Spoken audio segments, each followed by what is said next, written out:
Hello, boys and girls. This is Aunt Fernita, and I have a wonderful story for you called Naaman Serves God. Today's memory verse is from 2 Kings chapter 5, verse 15. It says, "Now I know that there is no God in all the world except in Israel." The message for today's story: we serve others, but we put God first. What things are very important to you? Your family? Your friends? What about God? Why did Naaman say that God was the true God? Captain Naaman ran his chariot horses as fast as they would go. The God of Israel and of the little maid had just healed him. He had to show the prophet Elisha. Clouds of dust swirled around the horses as Captain Naaman and his servants stopped in front of prophet Elisha's house.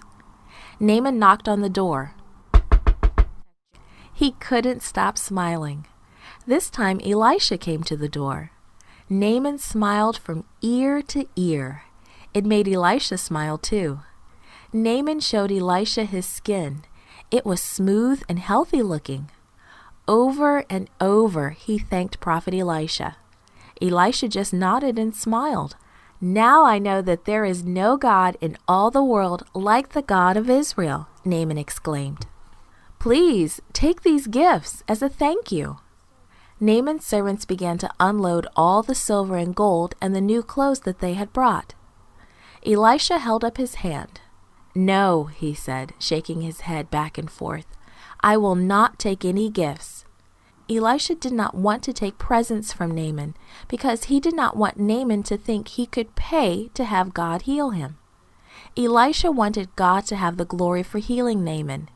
He was just happy that Naaman now knew the true God. Naaman begged Elisha to accept the gifts. "Please, take these gifts. I want to show you how thankful I am."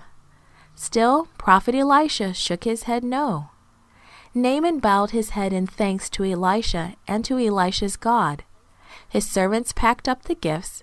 Naaman stepped into his chariot and shook the reins and shouted, "Let's go home."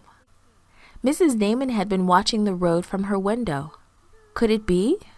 Yes, it was. It was her husband. She ran to meet him, and she couldn't believe her eyes. The white leprosy spots were all gone. "You're well! You're well!" she shouted with joy. Now she couldn't stop smiling. Naaman smiled and laughed as he told his wife all that had happened. "I knew the little maid's prophet could heal you," she said. "Yes, but it wasn't the prophet who healed me," Naaman said. "It was God. There is no other God like him. The God of Israel is the true God. I have decided to worship only him from now on."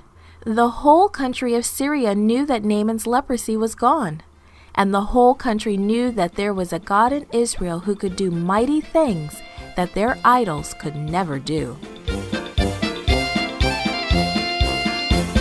This podcast was brought to you by Gracelink.net and Studio El Piso. For more children's resources, please visit Gracelink.net.